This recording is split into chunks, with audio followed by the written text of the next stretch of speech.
نحمده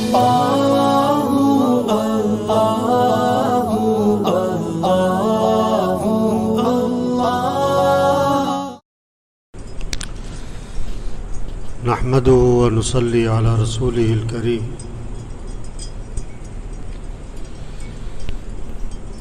اعوذ بالله من الشيطان الرجيم. بسم الله الرحمن الرحيم.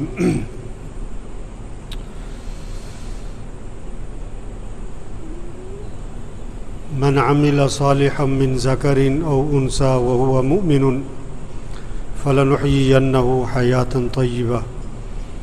وقال رسول الله صلى الله عليه وسلم: لا يؤمن أحدكم حتى يكون هواه تبعا لما جئت به، أو كما قال عليه الصلاة والسلام.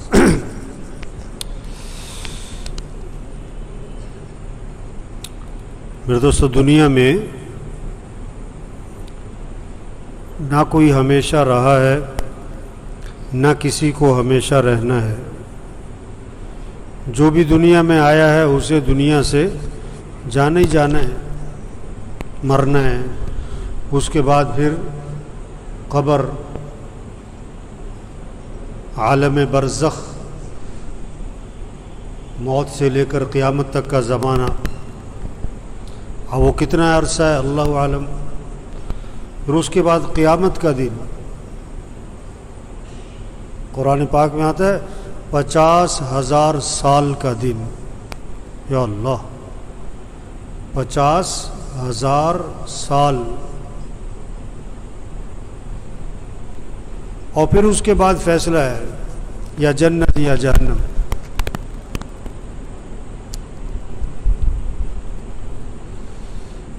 قیامت کے دن کے بارے میں قرآن میں بہت ہی جو الفاظ ہیں، بہت شدت اور بہت سخت الفاظ ہیں.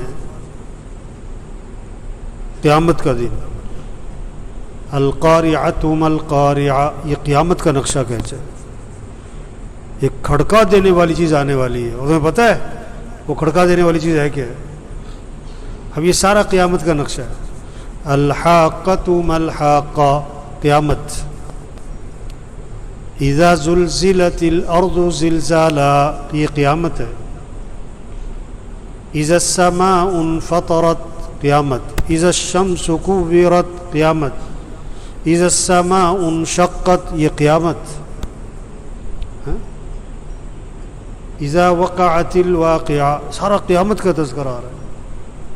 عما يتساءلون عن النبأ العظیم، یہ قیامت ہے.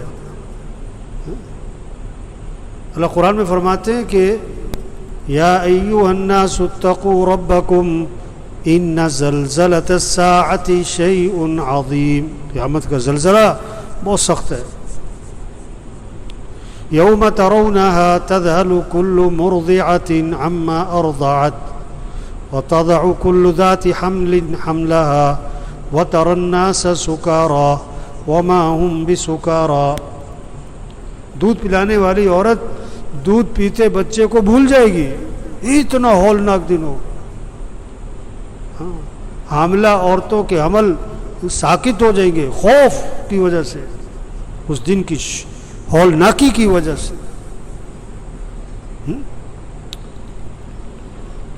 تو قیامت کے دن کے بارے میں ایک حدیث میں آتا ہے کہ 7 آدمیوں کو عرش کا سایہ ملے گا جس دن عرش کے سائے کے علاوہ کوئی سایہ نہیں ہوگا. جو اتنا ہولناک دن ہے، اتنا خوفناک، اتنا شدت والا. 7 قسم کے لوگ ہیں وہ مزے کریں گے. 7 قسم کے لوگ، ان کو کوئی خوف نہیں، کوئی غم نہیں، کوئی پریشانی نہیں، کوئی دہشت نہیں کسی قسم کی. 7 قسم کے لوگوں کو عرش کا سایہ ملے گا جس دن عرش کے سائے کے علاوہ کوئی سایہ نہیں ہوگا. اب یہ شوق ہو کہ بھی میں بھی ان 7 میں سے آ جاؤں، کسی ایک میں جذبہ ہو. اب ہم دیکھیں ہم ان 7 میں کہیں آ رہے ہیں. پہلا، ان 7 میں سب سے پہلا کون ہے؟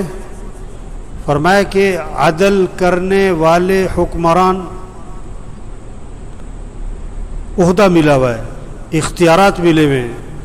اب اپنے اختیارات کو، اپنے عہدے کو غلط نہیں استعمال کرنا، کسی پہ ظلم نہیں کرنا. حکمران صرف کیا ہے، وزیر اعظم صاحب نہیں ہیں، صرف جج صاحب نہیں ہیں، ہمارا ایس ایچ او بھی، ہمارا تفتیشی بھی، ایس پی بھی، آئی جی بھی، جتنے بھی ہیں جن کا عدلیہ سے تعلق ہے، جتنی پولیس سب اس میں آ رہے ہیں، جتنے جج ہیں سب اس میں آ رہے ہیں.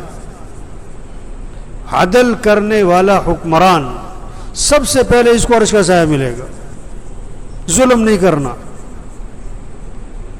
سگے بھائی نے کسی پر ظلم کیا ہے، اب بھائی ہے ظالم، ایک اجنبی آدمی، عام آدمی ہے مظلوم، اب کس کا ساتھ دینا ہے؟ کس کا ساتھ دینا ہے؟ مظلوم کا. بھائی کا ساتھ نہیں دینا، یہ ظالم ہے. ابھی تو توبہ توبہ اس وجہ سے ساتھ دیتے کہ میری برادری ہے، حالانکہ پتہ ہے کہ ظالم ہے یہ، لیکن برادری کی وجہ سے ساتھ دے دیتے.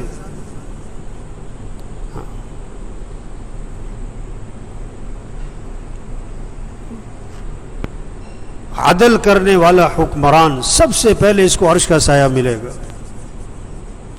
جتنے بھی عدلیہ سے متعلق لوگ ہیں نا، یہ آخرت میں یہ درمیان میں نہیں ہے، یا بہت اوپر ہیں یا بہت نیچے ہیں. عدل کریں گے تو 1000 تہجد اور 1000 قرآن کے ختم اور 1000 صلاۃ التسبیح سے آدمی وہاں نہیں پہنچے گا جہاں ایک عدل کے فیصلے سے پہنچے گا. اور اگر ظلم کرے گا تو لاکھ گناہوں سے اتنا اللہ کی نگاہ سے نہیں گرے گا جتنا ظلم کی وجہ سے اللہ کی نگاہ سے گرے گا. یہ تو جتنے عدلیہ سے متعلقہ لوگ ہیں یہ آخرت میں درمیان میں نہیں ہیں، یا بہت اوپر جائیں گے یا بہت نیچے جائیں گے. ان کا ہر فیصلہ یا عدل ہے یا ظلم ہے. کسی کو پکڑنا، کسی کو چھوڑنا، کسی کی سفارش، یا عدل یا ظلم. تو سب سے پہلے جس کو عرش کا سایہ ملے گا کون؟ عدل کرنے والے حکمران. دوسرا وہ نوجوان جو جوانی میں اللہ کی عبادت کرے. جوانی طاقت ہے، قوت ہے، اپنے آپ کو گناہوں سے روکو، اپنے آپ کو شریعت کا پابند بناؤ. بڑھاپے میں بھی توبہ کرنا بڑی بات ہے، لیکن جوانی میں توبہ کرو، جوانی میں اللہ کی اطاعت کرو، جوانی میں اللہ کے فرما بردار بنو، شریعت کے پابند بنو، سنت کے پابند بنو. شیطان نے نوجوانوں کا ذہن کیا بنایا؟ ابھی تو ہم جوان ہیں، جب توبہ ہو جائیں گے، جب بوڑھے ہو جائیں گے تو توبہ کریں گے، جب بیمار ہو جائیں گے، جب بوڑھے ہو جائیں گے، ابھی تو انجوائے کرو. کہتے در جوانی توبہ کردن شیوائے پیغمبری. جوانی میں توبہ کرو، جوانی میں اطاعت کرو، فرما برداری کرو. اپنی جوانی کی طاقت کو اللہ کی اطاعت میں لگاؤ، فرما برداری میں لگاؤ. تو دوسرا کون؟ جو جوانی، وہ نوجوان جو جوانی میں کیا ہے؟ اللہ کی عبادت کرے، اللہ کی اطاعت کرے، نمازوں کا اہتمام، روزوں کا اہتمام، اعمال کا اہتمام، آنکھوں میں حیا، زندگی پاکیزہ، برائی سے اپنے آپ کو بچایا ہوا ہے. تیسرا جس کو عرش کا سایہ ملے گا وہ کون ہے؟ وہ مسلمان جس کا دل مسجد میں اٹکا رہتا ہے. مسجد اللہ کا گھر ہے، اللہ سے تعلق ہوگا، اللہ کے گھر سے بھی تعلق ہوگا. جس سے محبت ہوتی ہے اس کے گھر سے بھی محبت ہوتی ہے. اللہ کے گھر میں آ کے اس کا دل لگے گا، اطمینان محسوس ہوگا، ایک حلاوت، خوشی محسوس، انبساط محسوس ہوگا. مسجد سے جاتے ہوئے طبیعت پہ گرانی ہوگی اور فکر ہوگی دوبارہ مسجد میں آنا ہے، دوبارہ مسجد میں آنا ہے. جس کا دل مسجد میں اٹکا ہوا ہے، مسجد میں دل لگتا ہے. اب ہم دیکھیں ہمارا دل مسجد میں کتنا کہ لگتا ہے. ایک بہت بڑا طبقہ ہے وہ تو مسجد میں آتا ہی نہیں ہے. ایک طبقہ مسجد میں آتا ہے، نماز سے 2 منٹ پہلے پہنچتا ہے اور سلام پھرتے نکل جاتا ہے. مسجد میں دل نہیں لگ رہا.